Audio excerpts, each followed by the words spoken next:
la conocí a través de un escucha, Brian Delgado Tabaco.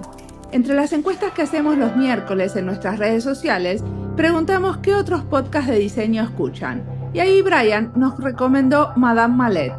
Ese es el podcast de Ana Elena Mallet, nuestra entrevistada de hoy. Pero Ana no es cualquier podcastera, no. Ella es la pionera, la primera que empezó a hacer podcast en español sobre diseño. Ella empezó hace 6 años, cuando pocos escuchaban podcast y había bastante menos que lo hacían. Ella es curadora y promotora cultural, trabaja en pos de construir el sistema cultural del diseño. En esta charla nos va a explicar qué quiere decir esto y nos va a contar sobre sus proyectos. También es educadora y da clases de historia del diseño de Latinoamérica y México en el Tecnológico de Monterrey. Mi nombre es Mariana Salgado y esto es Diseño y Diáspora.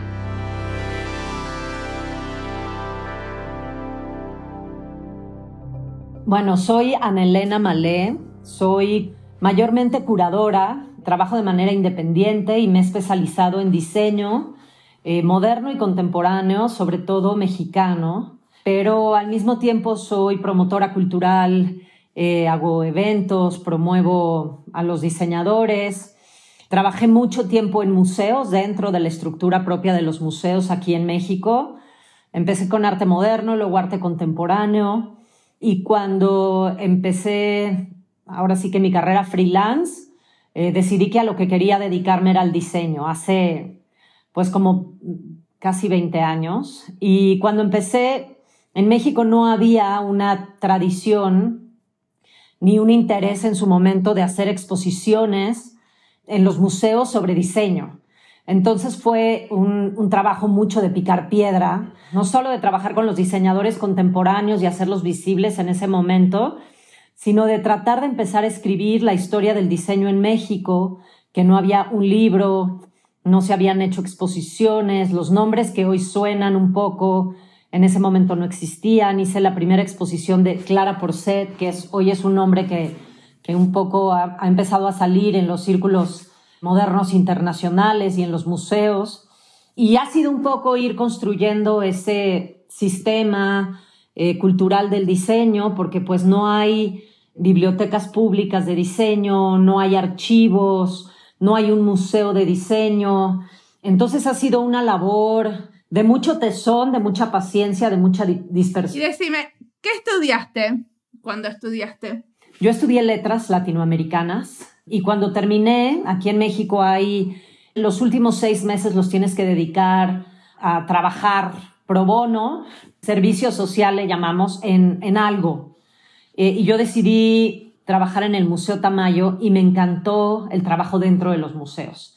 Entonces empecé a hacer carrera dentro de los museos, después hice una maestría en Historia del Arte con estudios curatoriales, pero ya que había avanzado mucho, o sea, ya que había trabajado mucho tiempo en museos, un poco para tener el título, ¿no? Y como sellar la profesionalización. Y la verdad es que cuando empecé no había nada, pero nada en los museos. No había tiendas donde los diseñadores vendían. ¿Pero existía la carrera de diseño, por ejemplo, en la universidad? Sí, o sea, me refiero a este sistema cultural. En México, la carrera de diseño industrial y gráfico empezó a finales de los años 50, primero en una universidad privada, que es la Universidad Iberoamericana, un poco modelada tras Ulm, tras el sistema de la Universidad de Ulm en Alemania, y luego a principios de los años 60, 64, 65, la Universidad Nacional Autónoma de México, la UNAM, creó su carrera de diseño industrial también. Entonces sí existe la carrera, pero no existía, como que no había mucha gente que entendiera para qué sirve el diseño y por qué tenían que contratar un diseñador. Entonces los diseñadores también se vieron arrastrados por las recurrentes crisis económicas. Y creo que la profesión era muy joven, apenas ahora que tiene 60 años, como que la gente empieza a entender, ¿no? Los otros empresarios y el gobierno, para qué sirve un diseñador y qué ventajas puede tener un diseñador dentro de tu equipo de trabajo. Entonces, como que la consolidación, yo creo, no de la carrera universitaria, sino como de la profesión ya en un sistema profesional de trabajo, apenas está empezando a surgir ahorita. También creo que por la globalización ¿no? y los sistemas de información que tenemos hoy en día. ¿Y cómo fue tu pasaje desde hacer historia del arte al diseño? ¿Fue por curiosidad propia? ¿Pasó algo especial? Siempre tuve un interés por el diseño. Mi abuelo, la familia de mi padre se dedicaba al comercio, entonces siempre hablaban de mobiliario, de ropa, ¿no? Estaban en una tienda departamental, siempre hablaban de mobiliario, de ropa, era como parte de nuestra cotidianidad, a pesar de que mi padre era médico. Cuando estaba en el Museo Carrillo Gil en el año 2000, como curadora de la colección permanente, que era una colección de arte moderno, que el director me permitió hacer una exposición de lo que yo quisiera, escogí hacer una exposición de moda de diseñadores mexicanos en el 2000, que nunca había habido una antes, resulta. Había habido exposiciones de indumentaria tradicional mexicana, de vestuario, pero de diseñadores de moda no. Entonces fue muy exitosa porque hubo muchos nuevos públicos, pero también muy criticada porque los artistas decían que les estaba quitando su espacio de exposición para exhibir esos trapos que no significaban nada en el sistema cultural. Entonces, desde esas críticas a que ahora la mayor parte de los museos en México están interesados en hacer exposiciones de diseño, de moda. O sea, ya hay, no tenemos todavía colecciones, que creo que ese tiene que ser el siguiente paso, pero hay un interés hoy por este sistema simbólico del diseño, su historia. Hoy estoy dando clase desde hace un año en una universidad privada que se llama el Tecnológico de Monterrey. Y cuando me invitaron le dije, a mí lo único que me interesaría es dar historia del diseño en México y Latinoamérica. Porque en México les enseñan Ulm, Memphis y la Bauhaus, pero nadie sabe qué pasó aquí, ¿no? El proceso de industrialización, quiénes fueron esos diseñadores, esos fabricantes, ¿no? Este proceso que respondió de alguna manera a un sistema internacional y que además se mezcla con nuestro pasado artesanal y con la idea de un proyecto de nación después de la revolución.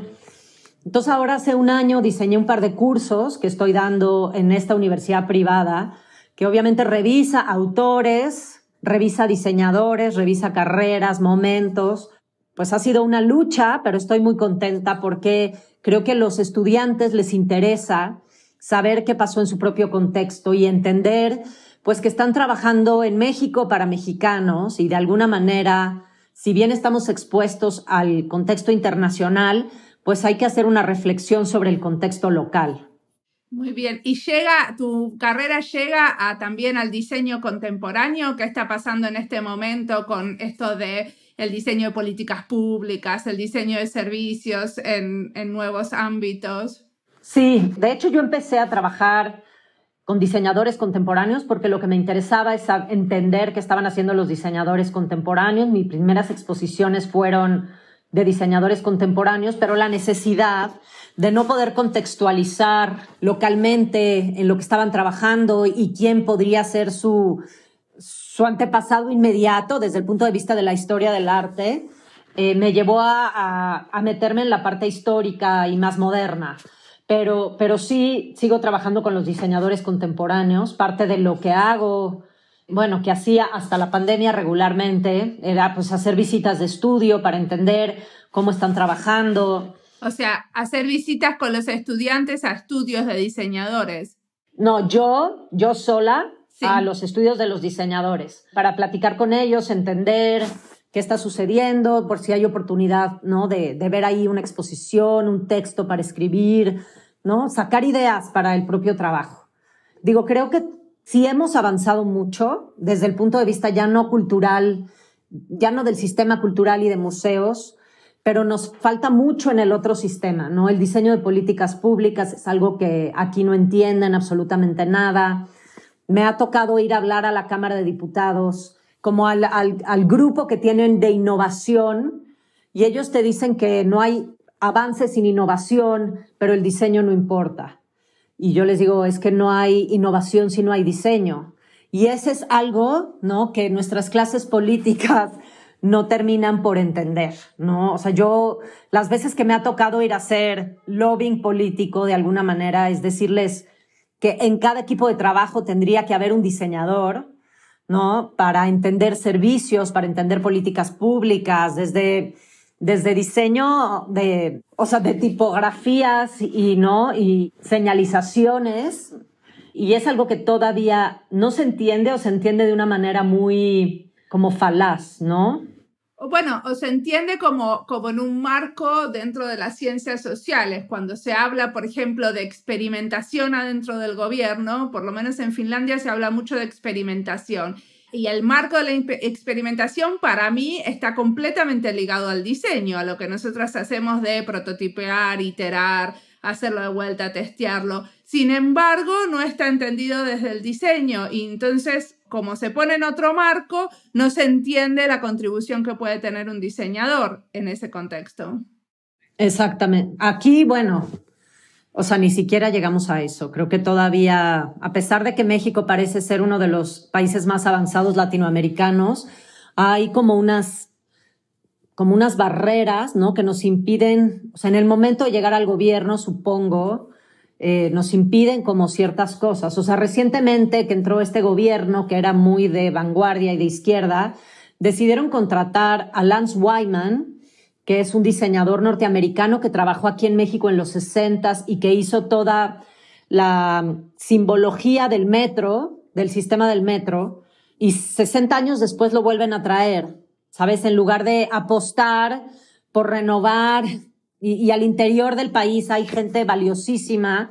Entonces, esa es la idea, ¿no? Se gastan un dineral en traer a Lance Wyman, que es muy buen diseñador, pero creo que es como este espíritu nostálgico de los Juegos Olímpicos del 68 y no se apuesta por el talento local, que hay gente haciendo cosas increíbles. Pero tiene que ver con esto que vos decías, que es muy importante como armar el sistema cultural del diseño para que la gente entienda cuál es la contribución. Y lo que pasa mucho es que, no sé, a mí me pasa mucho que entrevisto a un argentino y no necesariamente sabe lo que está pasando en otro ámbito también de Argentina. Sí. Entonces, no saben a quién contratar probablemente de México. Claro. O sea, sí, eso pasa muchísimo, ¿no? Y muchas veces cuando hacen las contrataciones, pues son las incorrectas, ¿no? Ha pasado con las obras públicas y los arquitectos, pues contratan al que está en el candelero, ¿no? Y que hizo obras fuera y que no necesariamente es el más correcto para ese tipo de obra, ¿no? Entonces, pues sí hay una falta de interés y parte de lo que a mí me ha interesado es que tanto el público en general esté muy interesado por el diseño y así como tú notaste atrás que hay estas piezas vintage, pues se conviertan en sus propios coleccionistas y valoren esa cultura material, ¿no? Lo que se produjo en México en otros momentos y que fue parte de nuestra historia material, que se acerquen, porque lo que sí me he dado cuenta desde el sistema cultural es que, a diferencia del arte contemporáneo, el diseño es muy accesible para el visitante del museo. Se relacionan inmediatamente, hay una empatía, porque todos, o sea, no todos tenemos un cuadro, una instalación en casa, pero todos tenemos una silla, ¿no? Entonces, eso es muy emocionante en el momento de que alguien llega al museo y se relaciona. Entonces, para el propio sistema cultural, el diseño te acerca a nuevos públicos que pudieran ver un arte o una propuesta cultural un poco más avanzada, ¿no? Como puede ser el arte contemporáneo. Y para mí eso también ha sido importante, de engrosar estos nuevos públicos. Y una de las cosas que vos hiciste, y por lo cual estamos acá sentadas las dos, es que fuiste una pionera empezando a hacer podcast sobre diseño, porque fuiste la primera podcastera. Sí, y ahorita está en pausa, que no sabes cómo me duele, porque si de pronto no podía hacer esas visitas de estudio, que para mí son muy importantes, pues hacía estos podcasts y me enteraba quién estaba haciendo qué y tenías unas conversaciones más profundas. Bueno, contame, ¿hace cuánto que empezaste a hacer podcast? Van a ser 6 años. Hace 6 años. Y en ese momento no había nadie haciendo podcast de diseño. Nadie. Y surgió porque un grupo de amigos decidieron armar una podcastera, una estación de podcast. y la propuesta era como muy atractiva porque ellos te daban todo el equipo, te ponían un productor, tú eras dueña de tus contenidos. Si podíamos lograr comercializar ese podcast, pues la mitad de la comercialización era para ti, ¿no? Y tú eras dueña de tu nombre, tus contenidos, todo. ¿Y quién lo escuchaba? Pues fue súper interesante porque lo escuchaba muchos estudiantes del interior del país. Y sí, resulta que México es un país muy centralizado.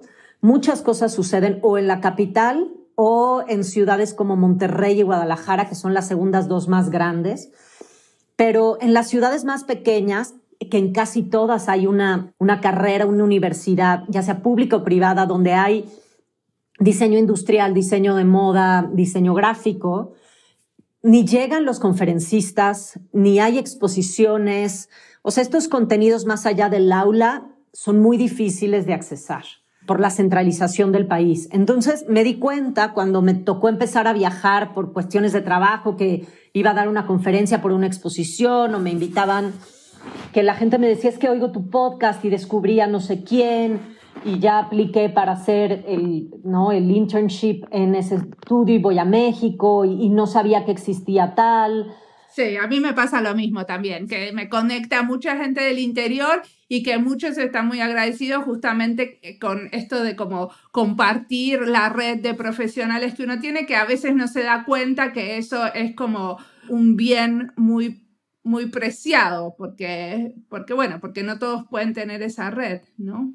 Eso me conmovió muchísimo porque sí te das cuenta, ¿no? Que de pronto el diseño, las oportunidades laborales, ¿no? De difusión, todo está muy centralizado.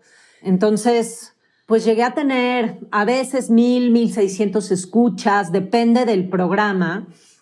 Y lo que empecé a hacer es tratar de revisar desde el diseño y la temática del diseño y de invitar a otros profesionales, chefs, arquitectos, escritores, ¿no? O sea, abrir como este campo expandido del diseño que yo le llamo, que la gente no se da cuenta la importante que es, ¿no? O sea, en algún momento vino el chef más famoso de México y me decía, para mí sentarme desde que voy a planear un restaurante con un diseñador es fundamental. No solo la vajilla, sino, ¿no? Cómo voy a distribuir la cocina, ¿no? O sea, toda esta parte para entender detrás de un restaurante exitosísimo que tiene colas de extranjeros que piden reservación, fue como muy importante y muy revelador. O, por ejemplo, uno de los youtuberos más importantes de México, Chumel Torres, que también vino un día y que tiene muchos seguidores jóvenes, a hablar de diseño y cómo ellos habían diseñado, sin ser diseñadores, ¿no? Pero diseñado una compañía y hacían todo este proceso de diseño, ¿no? De experimentación para cada uno de los productos que lanzaban, fuera un libro, fuera un programa de YouTube, una obra de teatro. Entonces, empezar a ver estos procesos de diseño que están absolutamente en todos lados y que se ven desde, como tú decías, o desde las ciencias sociales o desde la comunicación, y no necesariamente se le pone el punto sobre la i de que esto es diseño y esto es un proceso de diseño. Además de que atrajo otros públicos, fue también como revelador para muchos de estos estudiantes, sobre todo al interior.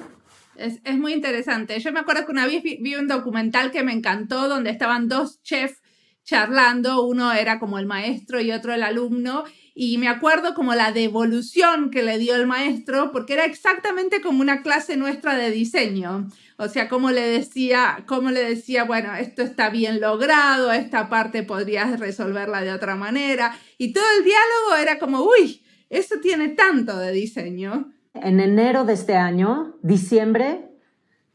diciembre del año pasado, esta estación, pues quien tenía la empresa quebró.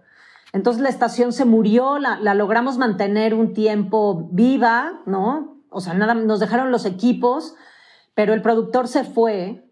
Entonces empecé a planear hacerlo yo, compré mi equipo, ¿no? Para hacerlo aquí, y vino la pandemia y he estado súper dispersa, la verdad. En el encierro me he vuelto muy poco eficiente y súper dispersa, pero tengo una lista, compré el equipo ya en Amazon, Y dije, bueno, lo tengo que lograr. Un poco quería ver cómo lo haces tú a distancia, ¿no? Lo que me da pánico es que yo nunca edité ni produje nada. Entonces, todo ese proceso de aprender lo tengo que hacer, pero es algo que me parece como súper valioso poner esos contenidos a disposición, sobre todo del interior, ¿no? Porque, o sea, yo estoy en esta universidad privada que tiene muchos recursos y que se da, o sea, que es una universidad a nivel nacional. Y aún ahí, en el momento que me toca dar clases, porque doy clases a distancia a nivel nacional, te das cuenta que mucha de esta información de los profesionales, pues no la tienen en el interior de la República, ¿no? Hay algo que a mí me interesa explorar, que es el interés de las universidades en producir y financiar un proyecto de podcast. Porque a mí me parece que algunas ya lo están empezando a hacer y se están dando cuenta del beneficio de eso, pero aparte también me parece que adentro de la educación hay mucho por hacer para explorar cómo se puede usar el podcast como herramienta, ¿cierto? Porque la realidad es que los que más escuchan los podcasts son los más jóvenes y son los estudiantes de diseño. Entonces hay muchísimos profesores que son grandes y tienen nuestra edad que no se dan cuenta del como poder que puede tener el podcast como herramienta en la educación de diseño. Yo creo que justo entre esta dispersión de la pandemia y que en México pues ha estado difícil y que sobre todo difícil en el sentido que mis proyectos están muertos todos. O sea, yo no sé cuándo esto se va a reactivar, cuándo se va a abrir un museo, cuándo podremos volver a hacer un evento público. Entonces he pasado como por distintas etapas emocionales, pero otra que me ha preocupado mucho es que de inmediato, o sea, el 14 de marzo nos mandaron desde la universidad a la casa a no tener contacto con tus estudiantes y hacerlo todo de manera digital. Yo ya tenía experiencia porque doy clase a distancia a nivel nacional, entonces sabía manejar las herramientas, más o menos esa interacción.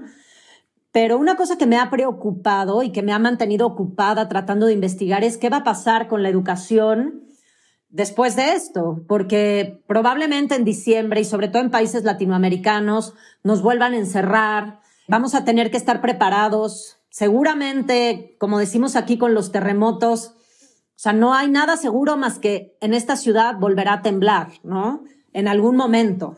Y ya no hay nada seguro como que en algún momento volveremos a tener un virus de esa magnitud. Seguramente, no sé si nos toque verlo a esta generación, pero ya es una realidad.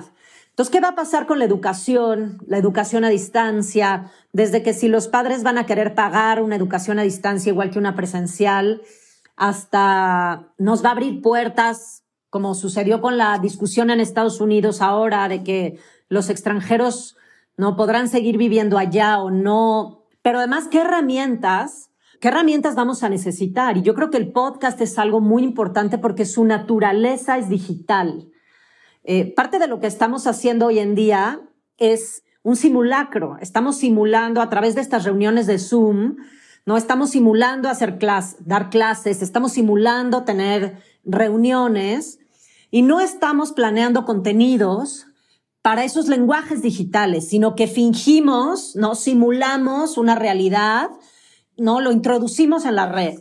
Y creo que esa reflexión de las herramientas y los lenguajes digitales, claro, como todo esto se vino como una avalancha, no lo estamos haciendo, ni para el teatro, ni para las artes escénicas, para la educación. Entonces, parte de mi reflexión estos meses ha sido, ¿qué vamos a hacer con la educación? Y creo que el podcast, pues es fundamental. Sí, yo estos meses me dediqué justamente a documentar con diferentes profesores que estuvieron usando diseño y diáspora en sus clases, cuál fue la devolución que tuvieron de los alumnos, cómo fue la experiencia, cuál fue la consigna, porque a mí me parece que por lo menos yo quisiera que se arme un repositorio de ese tipo de actividades, porque con esto que vos decís, ¿no? O sea, muchas veces estamos forzando a hacer cosas de la misma manera que hacíamos las cosas cuando las hacíamos presenciales y no estamos pensando qué nuevas maneras tenemos o sea, cómo creamos nuevas maneras de interactuar cuando no podemos vernos, cuando no podemos tocarnos. Exacto. Digo, creo que esa parte es muy importante. El podcast quizá es lo que ya está más a la mano y más digerido como lenguaje y herramienta digital ¿no? Y todas estas plataformas, ¿no? Desde Spotify, Apple, todo mundo que lo pone ahí. Pero creo que hay que seguir pensando y desarrollando herramientas momentos que no sé cuáles son, ¿no? Para poder, sobre todo para la parte educativa, ¿no? Que cada vez va a ser más difícil.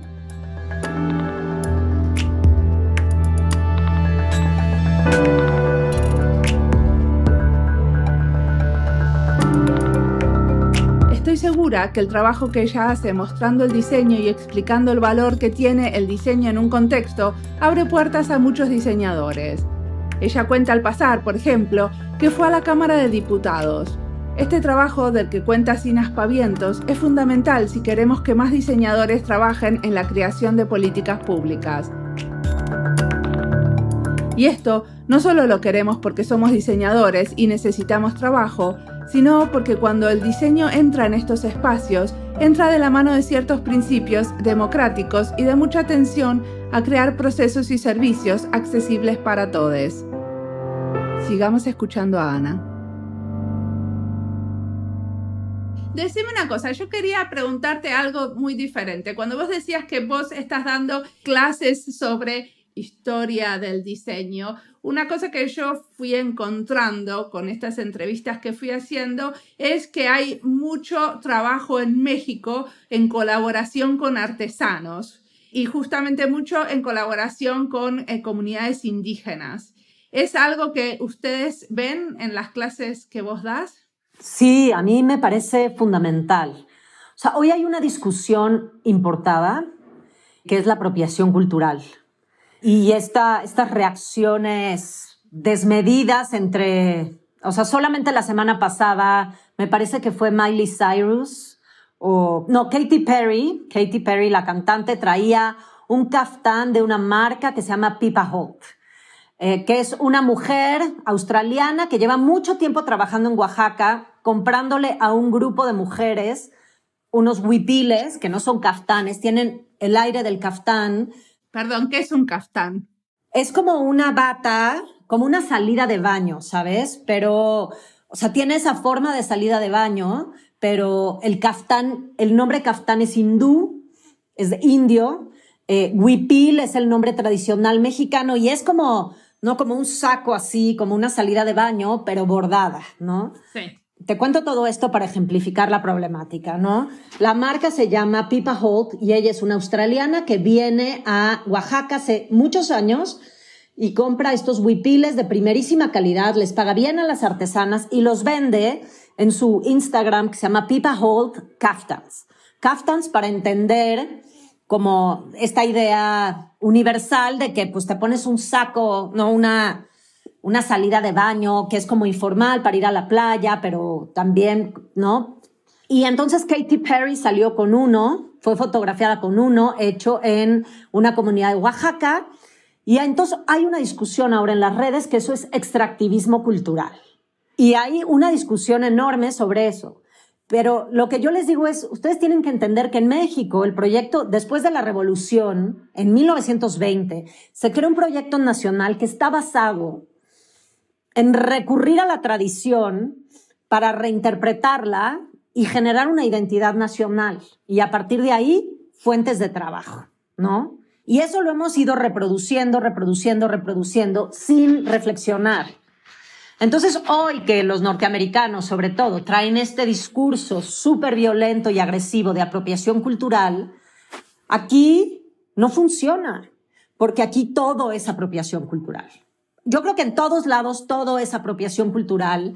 Hay que distinguir entre apropiación y asociación cultural, pero aquí hay que entender la historia y cómo se dio la historia, ¿no? Ese proyecto político en el que se involucró el arte popular y la artesanía como parte de la identidad, los artistas mexicanos en ese momento, Diego Rivera, Frida Kahlo, se apropiaban culturalmente de la artesanía para decorar sus casas, utilizaban trajes, ¿no? Indígenas que no eran pues, los que a ellos les correspondían. O sea, hubo todo un movimiento social que fue parte de lo que somos, del proyecto de identidad nacional. Y eso se ha ido reproduciendo. Entonces, hoy en día ha vuelto de alguna manera con todas estas universidades de diseño y estas tendencias, ¿no? A que el lujo es artesanal y a volver a lo local y a lo hiperlocal. Hay muchos diseñadores que han buscado trabajar con artesanos, con comunidades indígenas, algunos bien, otros no tan bien. La apropiación cultural está ahí siempre, pero hay apropiación pues buena y mala, hay que hacerla. O sea, yo como les digo, hay que hacer la reflexión, o sea, la apropiación es parte, ¿no? Sin apropiación no hay civilización. Que hay que ser críticos y tener como entender también, o sea, si esta marca australiana, por ejemplo, está trabajando como con comercio justo y está pagándole correctamente a la comunidad indígena con la que está colaborando, está todo bien, ¿no? Claro. O sea, esa idea del extractivismo cultural, pues ni que fuera Napoleón, ¿no? Vaciando el Partenón, ¿no? O sea, yo tengo una preocupación hoy en día que está llegando tan a los extremos. Hace como un año hice un viaje y llevé una blusa mexicana tradicional de regalo a Los Ángeles. Y la amiga a la que se la di me dijo, ay, está preciosa, pero ¿la puedo usar? Le dije, pues para eso te la traje. Me dijo, es que no es de mi comunidad, no me corresponde, pues no, creo que no está bien usarla. Y ahí me cayó el 20, como decimos aquí, que si estos discursos llegan a un exceso, se le va a dejar de comprar a las comunidades tradicionales que viven del turismo, de vender en mercados artesanales. Y entonces sí entramos en una crisis de producción, de identidad. Y creo que no hay una reflexión sobre el consumo de esos objetos que pues dependen de las comunidades urbanas, del turismo.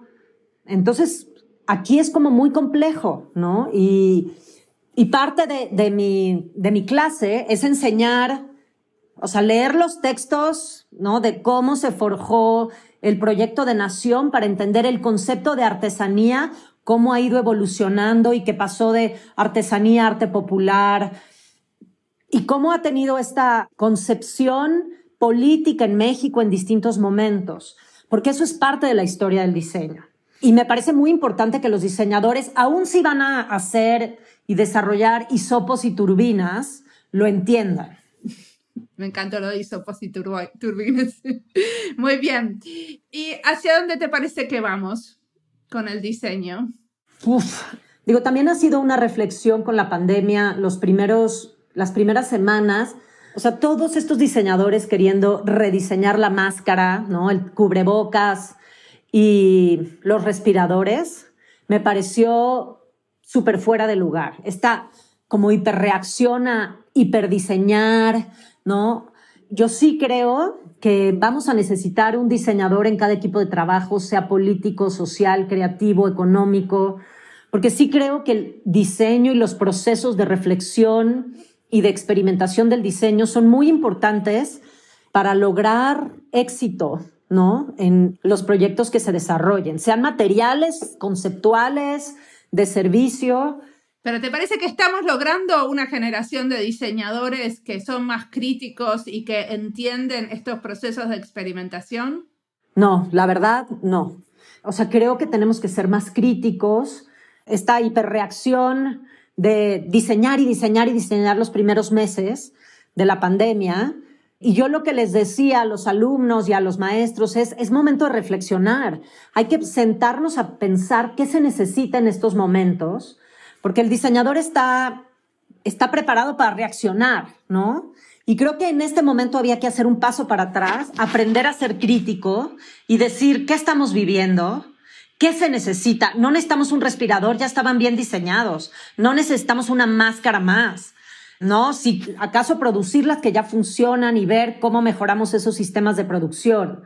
Pero sí creo que nos hace falta ese dar un paso atrás, ser críticos, pensar realmente lo que se necesita, porque el mundo que vamos a vivir ahora va a ser muy diferente. Este hiperconsumo al que estábamos acostumbrados y que producto nuevo cada mes, yo creo que va a tener que parar un poco. y realmente pensar qué necesitamos.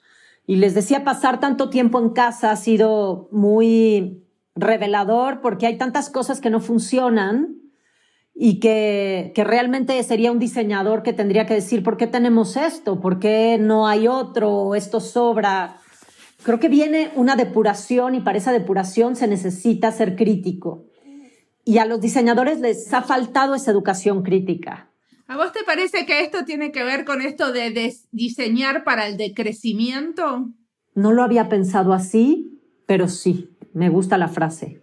Porque es esto de diseñar cuando lo que necesitamos es crear sistemas y ecologías más sustentables, ¿no? Y diseñar para gastar menos. O gastar mejor. O gastar mejor. Creo que me gustó mucho esa frase, o sea, creo que eso tendría que suceder, pero traemos este input de avanzar, avanzar, avanzar y generar más y una silla más, ¿no? Hemos tenido esta discusión en la escuela de ni una silla más. Ni una lámpara más. Yo con las lámparas y las sillas en mi cruzada. Por favor. Los maestros, diseñadores me dicen, sí, una silla más, necesitamos otra silla. Yo le digo, es que no. Me dice, tenemos que seguir pensando. Le dije, sí, pero no a través de la silla, ¿sabes? O sea, yo sí digo, una silla más, no, por favor. Pero creo que hay que cambiar ese chip que de alguna manera traemos de los últimos 30 años, ¿no? Y de esta carrera, siempre mi ejemplo es Apple, ¿no? Cada 6 meses tenemos que sacar el iPod, el no sé qué, el sistema. Bueno, la industria de la moda es así también, ¿no? O sea, las cosas tienen que pasar de moda para que la gente quiera consumir otra cosa diferente. Que lo que es interesante ahora es que el sistema de la moda pues ya se está aventurando, ¿no? Gucci dijo que ya no van a sacar temporadas, sacó su primer desfile de manera digital, como súper sobrio hace unos días. O sea, yo digo, si la industria de la moda realmente empieza a cambiar y a ser más responsable y menos atrabancada por producir, quizá podamos poner un alto en el camino en cuanto a este hiperconsumo. Y decime una cosa, ¿qué cosas te inspiran? Es mi última pregunta.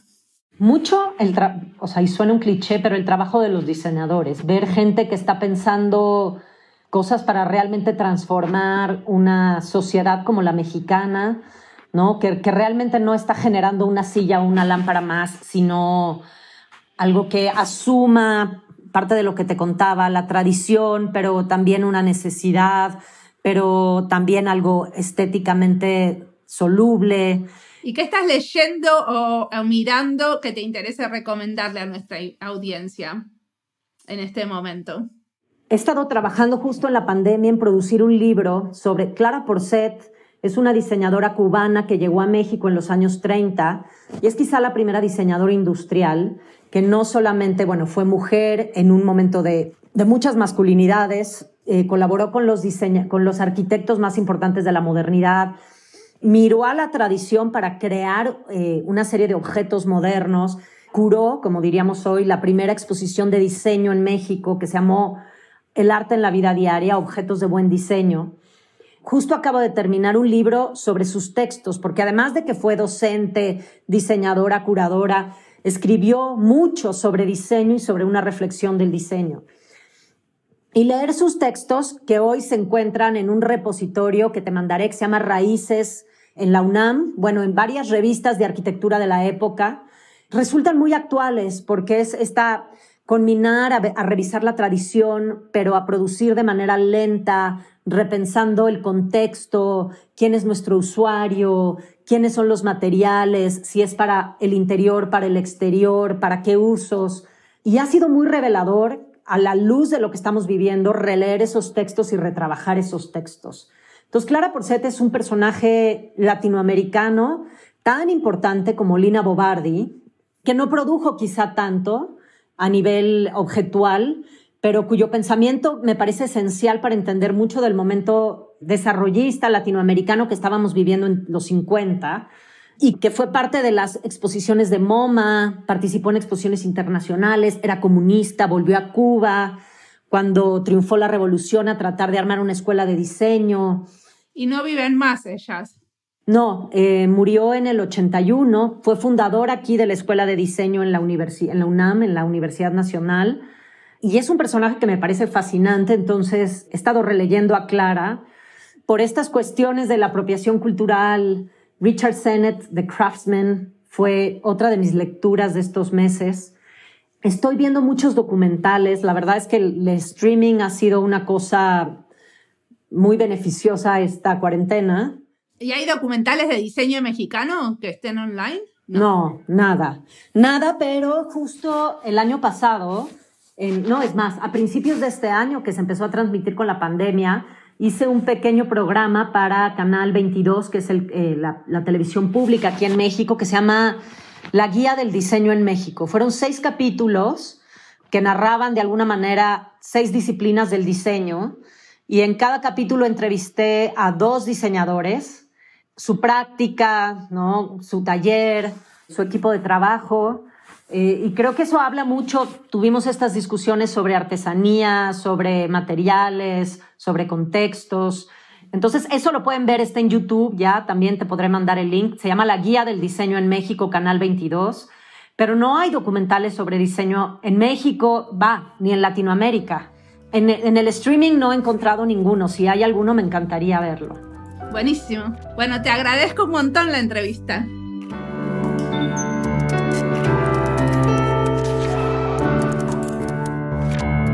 Ana nos convoca a producir de manera lenta, ser más críticos y entender los procesos de exploración del diseño, no zambullirnos a ofrecer soluciones enseguida. A mí me pasa un poco eso, tiendo a hacer más de lo necesario, a querer ver resultados concretos y por eso apuro las cosas. Es algo natural para un diseñador que al fin de cuentas a muchos que empezamos a estudiar diseño nos atrae la materialización de algo. Nos gusta ser concretos y ver las cosas hechas. Entonces a veces nos apuramos. Y si una es medio ansiosa, como yo, nos apuramos más.